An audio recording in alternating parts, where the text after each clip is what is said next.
Dapat mo talagang paghirapan para makita mo yung ganda ng isla ng Mamon Island.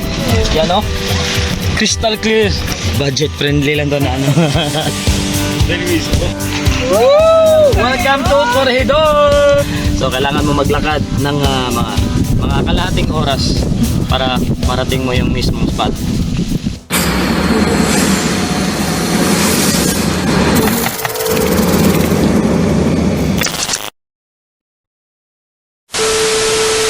So yun mga boys, papunta na tayo ngayon sa Mamon Island.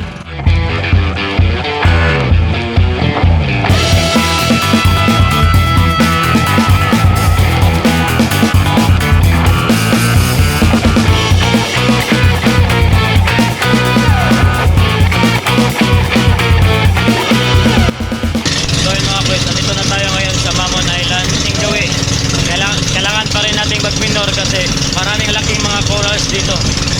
So dapat di tayo sumayad. Ay, ikot-ikot kami mga boys.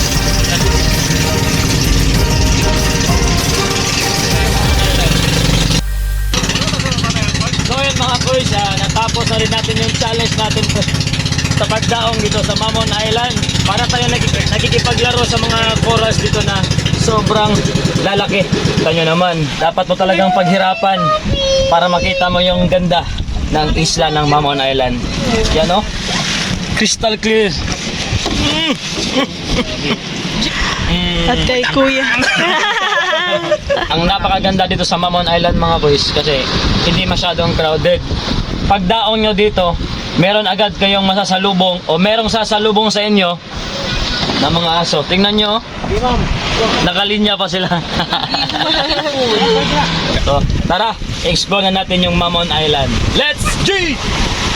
Then mga boys, ito na yung sasalubong sa inyo. Napaka-cute. Hello!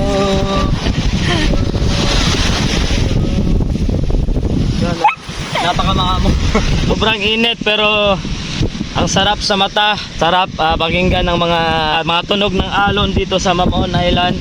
First time din nila ni Ging at saka ni Lawrence. Ayan.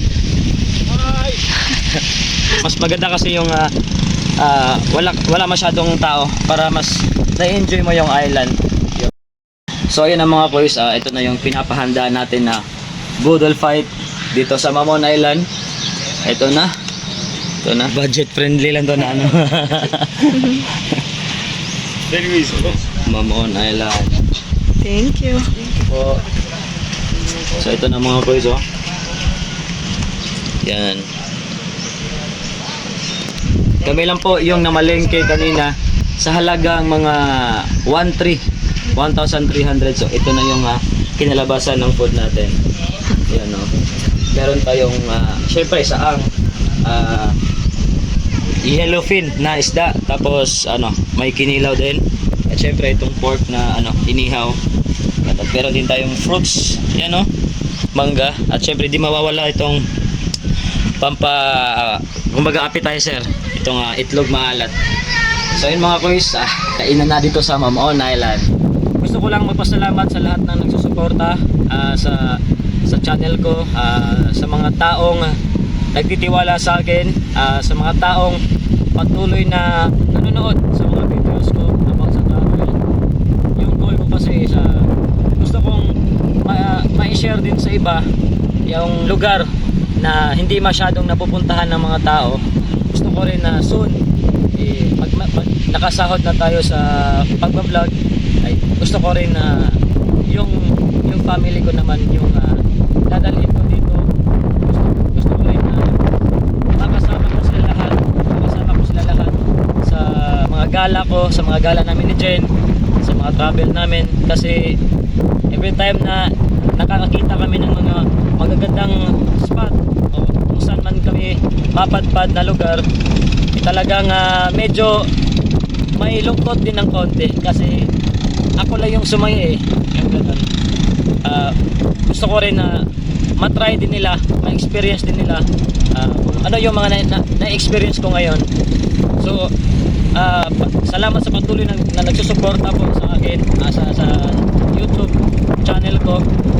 Sana hindi kayo magsawa na sumuporta sa akin hanggang dulo, at promise ko na pag nakasahod ako, sila naman yung ititreat ko.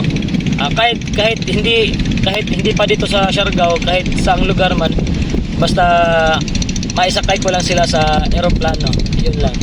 So yun, ang sarap mabuhay mga koys, ang sarap mabuhay. Oh, ngayon mga koys, magdo-drone shot muna tayo. Let's go!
So ayun, goodbye Mamon Island. See you next week. See you next week. Masarap pa sana magtagal dito mga kuis, pero ating pumunta sa corridor at di tayo magpapatagal dito sa island kasi baka lalakas na yung alon. So ayun, abangan nyo yung adventure namin dun sa Corridor Island, Inigal.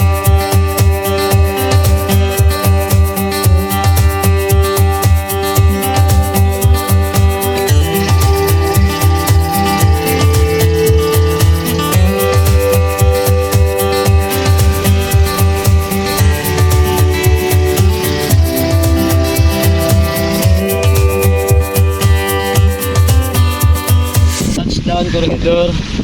Nalala ko dati, nung first time namin pumunta dito sa Corridor, first time din nung guide namin na si Kuya JM. So, ito nga pala si Kuya JM, nag-i-explain. Guys, second time ko daw dito sa Corridor. Ang ganda talaga ng Corridor. Guide namin to dati. Ako yung guide na parehas kami first time. Welcome to Corridor! So mga kuys, kung makakapunta kayo dito sa Corridor, ito pa lang entrance pa lang. Sasalubong sa inyo ang hindi red carpet, kundi green carpet. Yun, sobrang haba nito mga kuys. Tsaka ang sarap sa paa. Ang sarap tapakan. So yun mga kuys, before tayo makakapunta doon sa akyat doon sa mismong view doon sa taas, dadaan muna tayo dito sa barangay office nila dito sa sa corridor. So kuya, ano bang dapat gawin natin dito para before tayo makaakyat doon sa taas? Bago tayo umakyat dun sa taas, kailangan dumaan tayo dito sa barangay office para mag-registered. Tapos may babayaran na 30 pesos per each. Ito po, yung 30 pesos each, yun po yung para pang sa barangay. Maintenance. Tapos Maintenance. Yun lang po. So yun. So all goods na ba? Tara na, let's G. Okay, Puy na po tayo. Papunta dun sa mismong spot ng Corregidor Island. So kuya, hindi ka nga ulit kuya. Ano nga ulit yung pangalan mo? Longlong.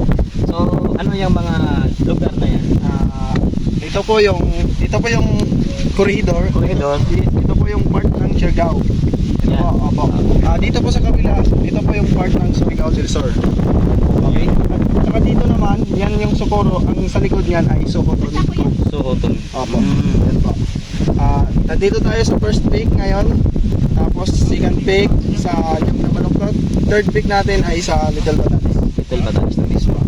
So sabi nga ni kuya mga kuys, doon sa dulo daw is napakagandang tignan yung sunset dito mismo sa Corregidor. Sunrise at saka sunset. Yun, napaka-solid mga boys. So, nakaka-excite na pumunta doon.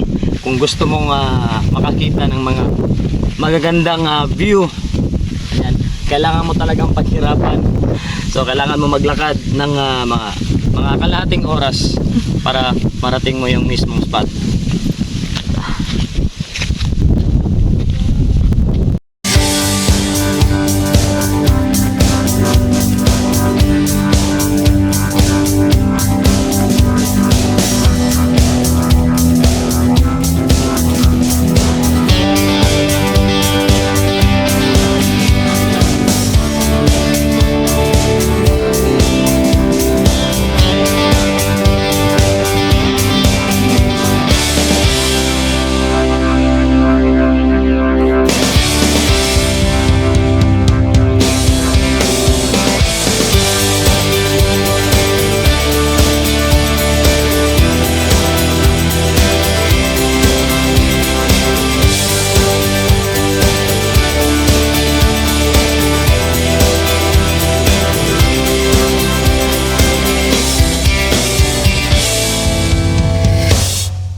So yun mga kuys, after ng mainit na bakbakan dun sa taas, pagbababo may binibenta dito malamig na buko, 65 pesos lang, pambawi sa pawis na nilabas ng ating katawan. Sobrang late na, first time namin na umuwi ng ganitong oras, hanggang inabangan namin yung sunset dun sa taas. Salamat sa panonood mga kuys. Brr. Kuya Lolong, thank you. Balik-balik sa Corridor.